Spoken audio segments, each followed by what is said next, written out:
Volume T, Europa. Good morning. Mga kaibigan, nandito tayo sa historical area ng Lovska Village dito sa province of Croatia. So makikita natin to, ito yung kanilang historical area or park. So may mga bandila ng mga European Union, yung isang bandila ay Croatia, yung mga iba ay hindi natin alam ng kaibigan kasi makikita natin at mababasa natin dito may mga pangalan ng tao, siguro mga bayani to kasi Grad Biolobar, yung Biolobar mayroong lugar dito na Biolobar mga kaibigan saka sa Mubor meron, siguro ito mga ano to, mga general o ano o village, pangalan ng mga village to o ano. So may mga pangalan din ng tao mga kaibigan. So ito ang isa lang alam natin dito, historical area to noon. Okay, no? Grad Cortina, mga pangalan ng lugar to mga kaibigan, ng village.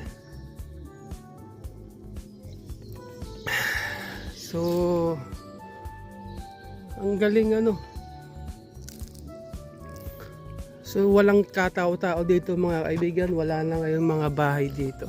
So ito ay nagiging forest na. Forest area na ito mga kaibigan, kabundukan na to. Pero doon banda roon may mga village doon pero parang wala nakatira. So makikita natin may nakalagay na Lovska Village papunta mga kaibigan. So historical area to nila. So hindi natin alam at hindi natin mababasa to, maintindihan yung mga nakasulat, pero nababasa natin. Ito may mga nakasulat ito, mga tao siguro to ng mga bayani nila o mga historical person, yung mga nagbuwis ng buhay siguro to, mga hero. 1991 mga ano So ikot tayo dito, lapit tayo dito.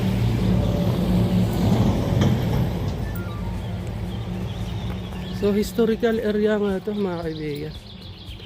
Siguro dati ano to, meeting place o kaya mga ano, pinagmi-meetingan dati ano, pero lawak doon hindi na tayo pwede doon kasi hindi natin alam doon, daan doon may bahay doon,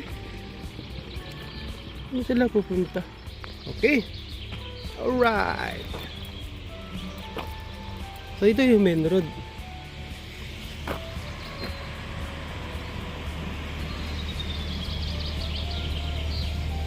Okay, balik tayo sa ating ito so dami na kahoy diba? Ibig sabihin may village pa doon, may mga village na napapasok. Ayun ito village yan Lovska, dito pala Lovska. So bandila ng ano to mga kaibigan, ito European Union, yung maraming star, European Union yan, EU. Tapos itong bandila na itong isa, Croatia. Ayun mga bandila pang iba dyan, hindi natin alam yan. Ito mga bayani nila siguro to mga kaibigan, mga kasunduan ng EU, European Union siguro to mga kaibigan. Historical area to. Dito sa likod yung ating bus. So this is it, Pansit. Namangha lang tayo dito, amazing place. Kaya tayo nandito. Also bakas to ng gera, itong lumang bahay na to. Siguro dati ang ganda talaga ng lugar dito nung hindi pa nagkagera kasi very lovely and peaceful place and beautiful nature.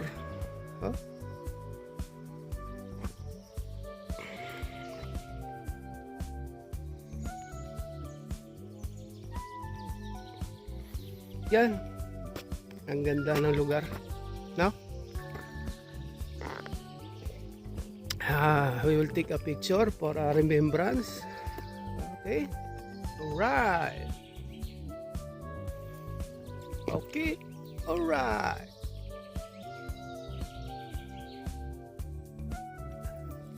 So we will continue to our duty. We are going now in Nobska. So ito yung main road. In the left side going to Pakrac and Lipik. Right side going to Nobska. So this is the unforgettable area and image. So this once again, Volume T, Europa. La Viva Filipina. Adios amigos. The Virginia. Volume T, Europa.